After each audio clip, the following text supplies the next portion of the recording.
Ce matin encore, au large de Djibouti, des dizaines de bateaux attendent de pouvoir décharger leur cargaison destinée pour la plupart à l'Éthiopie. Sur le Djibé, arrivé de Chine il y a presque une semaine déjà, le capitaine Kebrou s'impatiente. Le voilà, le célèbre mouillage de Djibouti. Il y a là-bas le même bateau que le nôtre, le Chibélé, fait un rabord de ciment, je crois. Attendre au mouillage, c'est le boulot le plus ennuyeux qui soit. Et en plus, c'est absurde économiquement. C'est quand même plus agréable d'accoster et de pouvoir livrer des marchandises. Dans le port, des animaux prêts à embarquer circulent dans tous les sens. Il y a quelques années encore, ces troupeaux seraient partis d'un port somalien plus au sud. Mais les conflits et les exigences sanitaires ont déplacé cette activité vers Djibouti. Vous allez charger des chameaux à bord? Oui, on va les embarquer. Mais pas des chameaux, des vaches et des... Comment on dit? Des moutons? Vous en êtes sûr? Ouais, c'est sûr. Ce bateau est conçu pour le transport du bétail. Par bien des aspects, Djibouti ressemble toujours à un petit port aux allures coloniales. C'est à peine si Arthur Rimbaud ou Henri de Montfred, ces illustres héros, se sentiraient étrangers sur ces marchés. Mais la situation géographique exceptionnelle et les tensions régionales ont favorisé le succès de sa zone portuaire. En quelques années, Djibouti est devenu le seul port de la Corne de l'Afrique, confronté au défi de ravitailler tout un pays, l'Éthiopie, son immense voisin, un pays de 65 millions d'habitants, complètement enclavé.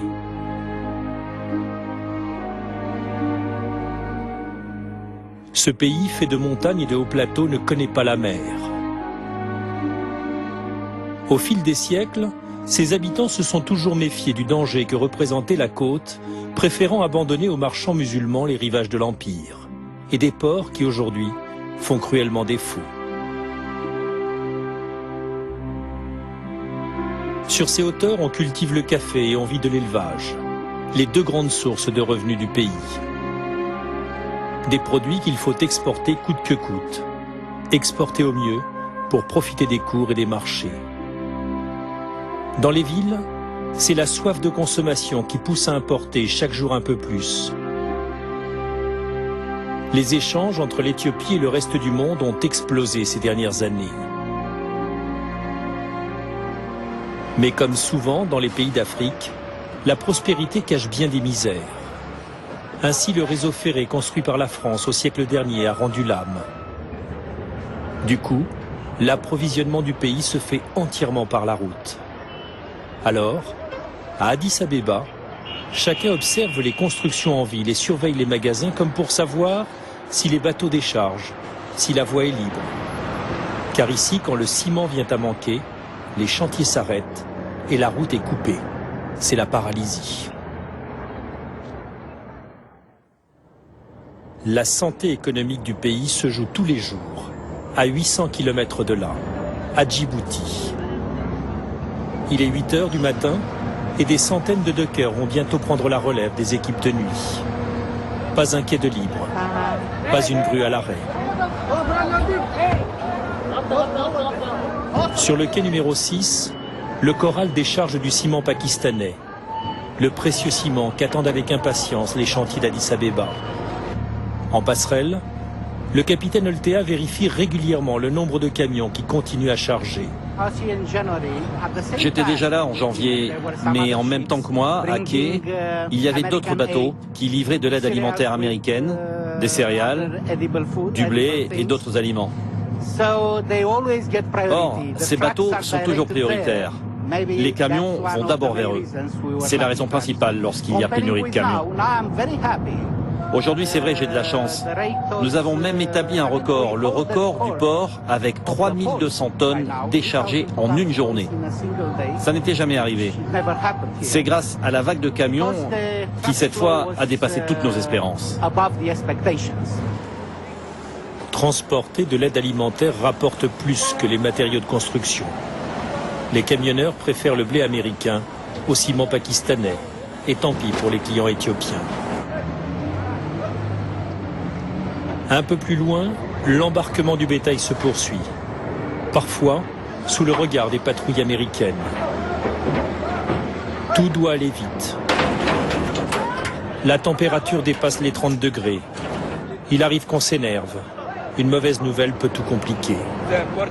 Les autorités du port viennent de me dire qu'ils veulent me virer et me renvoyer au mouillage. Ido, le propriétaire du cheptel et son agent ne comprennent pas ce qui leur arrive. La priorité, c'est les animaux. Mais là, je ne sais plus. Vous pensiez être prioritaire? Peut-être des bonnes nouvelles? Impossible pour eux d'aller contre la décision du capitaine du port. Les animaux vont être considérés comme prioritaires. Les Éthiopiens viennent d'arracher une place pour mettre un de leurs bateaux à quai.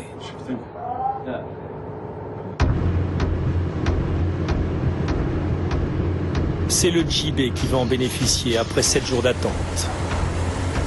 Immatriculé symboliquement à Addis Abeba, le JB est l'un des fleurons de la flotte de commerce éthiopienne. Mohamed, le pilote de port, connaît bien la situation. Depuis 2 ans, il ne sait plus comment ménager tous ces capitaines au long cours qui se plaignent de voir les quais occupés par les marines étrangères. On est débordé par les navires. À qui la faute? Aux militaires, non? Non, les militaires, c'est à part. C'est à part. Mais il y a les trafics aussi, là, les trafics civils. Et il y a les navires de guerre à cause des pirates somaliens là, qui sont là. Donc tout d'un coup, le militaire, les civils, et il y a un éclatement. Ce matin encore, la marine allemande, la marine turque et un bateau de guerre indien accaparent 3 des 18 quais que compte le port. La lutte contre la piraterie a fini de déstabiliser le fragile équilibre du port de Djibouti, totalement saturé. Tu reviens dans l'axe. Dans l'axe. Ici? Oui, ça va rentrer là. Ça doit rentrer là. S'il te plaît, Boko. Et pendant que les places se négocient au mètre près, à une vingtaine de kilomètres de là, Ido, le propriétaire de bétail malchanceux, retourne voir ses animaux. La station de quarantaine, construite par un homme d'affaires saoudien, tourne à plein régime. Elle est devenue la plus importante d'Afrique de l'Est. Elle est la seule autorisée à exporter des animaux vers l'Arabie saoudite, un énorme marché.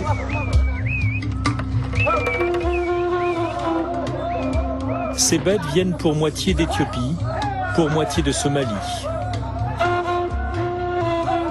Mais toutes ont parcouru des centaines de kilomètres pour obtenir le précieux sésame des autorités vétérinaires djiboutiennes. Le seul moyen pour ces chameaux, par exemple, d'être exportés vers la péninsule arabique.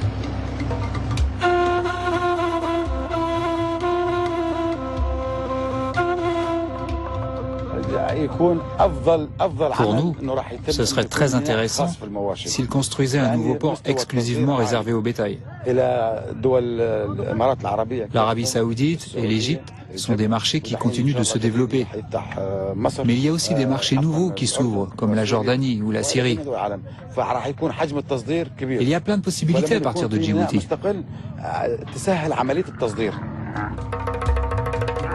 Épuisés après un trop long voyage, les animaux sont pris en charge par l'équipe du docteur Aboubacar. Il faut les soigner avant de les laisser repartir. Je crois que la solution à long terme, ce serait vraiment d'avoir notre propre port. Mais en attendant ce jour, il faudrait disposer d'une équipe de vétérinaires dans l'enceinte du port actuel. Une équipe sanitaire solide, c'est notre intérêt, mais aussi celui des clients à l'étranger. Pour l'instant, vous avez du mal à faire face à la situation. Oui, comme vous l'avez vu, on travaille 24 heures sur 24. Mais avec la quantité d'animaux que nous avons, il y a plusieurs centaines de cas à traiter tous les jours. Tous les matins, la journée commence par 80 ou 100 bêtes à soigner. Le bétail, la principale source de revenus des populations nomades, a déserté les ports somaliens avant de se concentrer ici.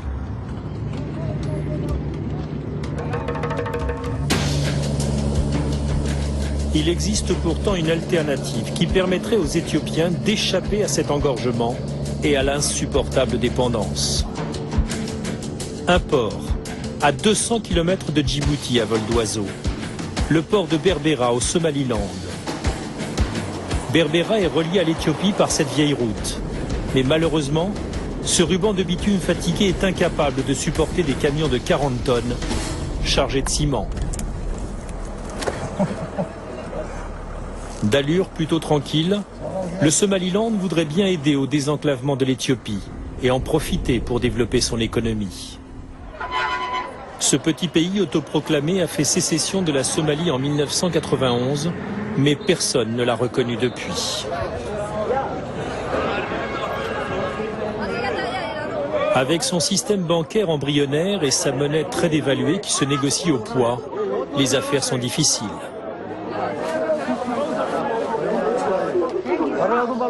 Mais qu'à cela ne tienne, le port, construit par les Russes dans les années 70, est capable d'accueillir des bateaux marchands. La compagnie Total utilise les dépôts de carburant et des armateurs asiatiques y font escale pour y décharger leurs containers. Une activité régulière existe. Ce bateau devrait revenir tous les mois et assurer un service régulier. Pour le directeur du port, c'est une preuve tangible de normalisation. Je pense que les Éthiopiens et surtout leur gouvernement savent que le port de Berbera est à leur disposition et leur offrent tous ces services. Ils savent aussi que c'est tranquille, ils connaissent les lieux, ils viendront. Le long du quai, 4 énormes boutres déchargent leur cargaison. Des milliers de tonnes de riz en provenance du Pakistan. Comme la plupart des denrées alimentaires qui débarquent, une partie va repartir vers l'Éthiopie. Des grossistes comme Hassan ne sont que des intermédiaires qui profitent de cette prospérité. Après avoir ravitaillé mes clients au Somaliland, il y a des camions qui arrivent d'Éthiopie. Ils viennent par Hargeisa, Toko-Tchale. La frontière est facile à franchir. Ils chargent et ils repartent aussitôt vers l'Éthiopie. Les engins de manutention sont encore rares, mais des centaines de conteneurs transitent chaque semaine par ces quais. On parle même d'une reprise des exportations de bétail. Le directeur du port voudrait bien rassurer tous ces capitaines qui hésitent à venir. Vous savez, actuellement, comme les gens entendent tellement parler des pirates en Somalie, on croit qu'on va se jeter dans la gueule du loup en venant ici. Mais j'ai parlé avec le directeur général de la compagnie et il m'a dit « Il n'y a rien à craindre, capitaine. C'est tout à fait sûr. » Les marchandises destinées à l'Éthiopie transitaient par ici il n'y a pas si longtemps, jusqu'à ce que le flux s'arrête à cause de l'intervention éthiopienne à Mogadiscio, en Somalie.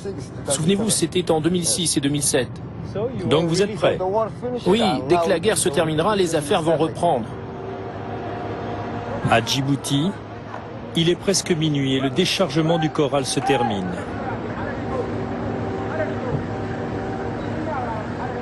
Sur le quai, Alam, l'un des très nombreux chauffeurs éthiopiens, attend de reprendre la route en direction d'Addis Abeba. 10 ans déjà qu'il enchaîne les allers-retours, quelle que soit la fatigue et les tracasseries. C'est loin d'être comme on voudrait.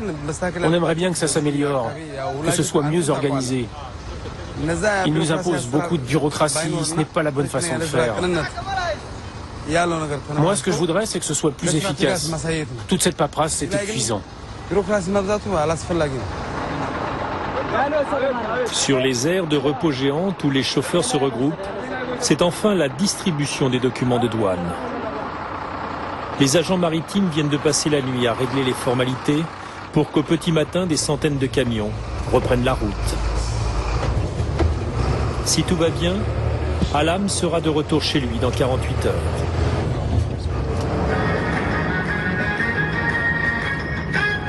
Une fois par semaine, s'il n'y a pas d'imprévu, il passera quelques heures à la maison. Sur le corridor de Djibouti, comme on l'appelle officiellement cette route, une nouvelle journée commence.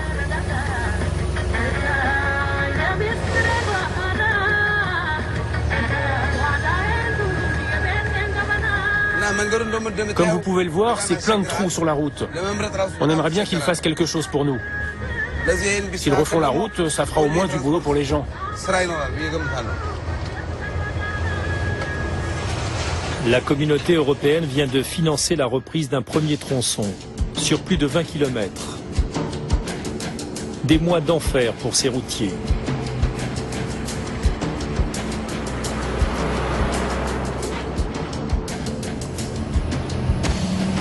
« 600 camions dans un sens, 600 dans l'autre. Pour moitié, des camions citernes qui livrent du carburant. Une noria infernale sur une route unique pour ravitailler tout un pays.